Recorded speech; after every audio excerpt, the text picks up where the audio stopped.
Today, main headlines of the Daily Business Times Islamabad: Houthi leaders call US Israel source of evil instability in the world. And Pakistan calls for reinstate aimed rising Iran US tension.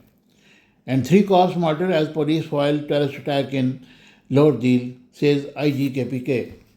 And MQMP urges political leaders to avoid remarks that could benefit Pakistan enemies.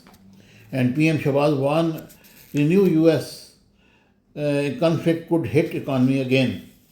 And Dawes arrive in Shanghai to formalize Pakistan founding role in AI organization.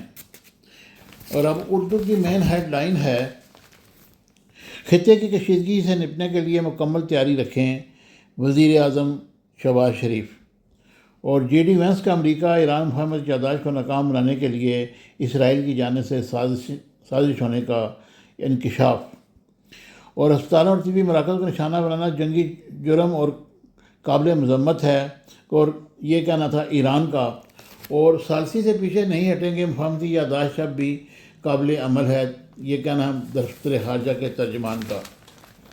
اور بند کمروں میں فیصلے کرنے والے پختونخوا میں تجربے کر رہے ہیں، یہ کہنا تھا سہیل افریدی کا. کیا اب ایم اے پاس افراد سپر بنیں گے؟ آئینی عدالت کے ریمارکس.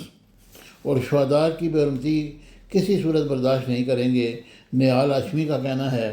اور پنجاب حکومت خوابوں کی تعبیر تک نوجوانوں کا ہاتھ پکڑے گی، مریم نواز. اور امریکی حملوں میں 35 شہید اور 300 زخمی ہوئے، یہ کہنا تھا ایران کا. اور ٹک ٹاک کا پاکستان میں AI کا آگاہی بڑھانے کا اعلان. اور پنجاب کے 3 اضلاع میں گرین الیکٹرک بس سروس کا آغاز.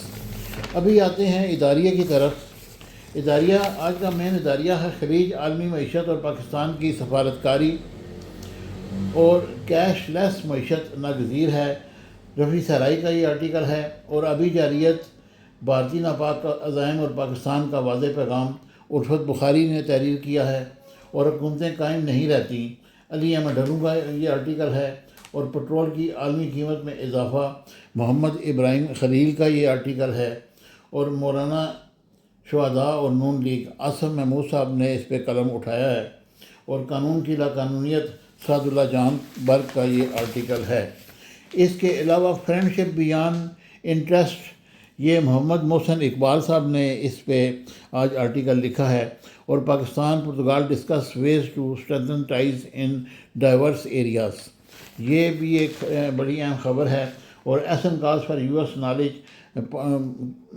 پارٹنرشپ. اینڈ اس کے علاوہ پیج 2 پہ بھی لوکل خبریں ہیں. اور ڈپٹی کمشنر راولپنڈی نے کہا کہ سرکاری دفاتر میں وقت پابندی اور عوام سے خوش اخلاقی یقینی بنائی جائے. ڈپٹی کمشنر فیصل آباد محمد نعمان صدیق کا تحصیل تانیہ والا کا تفصیلی دورہ. اور دورہ کوٹا، مریضوں کو بہتر طبی سہولیات کی فراہمی حکومتی ترجیح ہے، یہ ندیم ناصر صاحب کا کہنا تھا.